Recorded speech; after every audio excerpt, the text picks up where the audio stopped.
بسم اللہ الرحمن الرحیم۔ السلام علیکم۔ لذت مباشرت سے عورت کو قید کرنے کا طلاق۔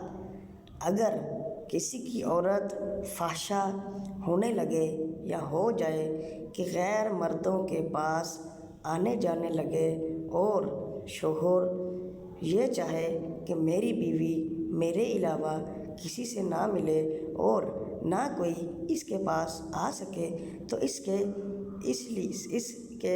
لیے یہ کرے کہ کنگھی سے نکالے ہوئے بال یا اس کے علاوہ انسانی بال آگ میں جلا کر راکھ بنا لے، پھر اس راکھ کو مکھن میں ملا کر تلا کر کے اور اس تلا کو آلہ تناسل پر لگا کے مباشرت کرے۔ اس مباشرت سے اس عورت کو اس قدر لذت اور لطف آئے گا کہ وہ عورت شوہر کے علاوہ دوسرے شخص کے پاس جانا ہرگز نہیں چاہے گی، مگر ہاں اس شخص کے پاس جو ایسا عمل کرے۔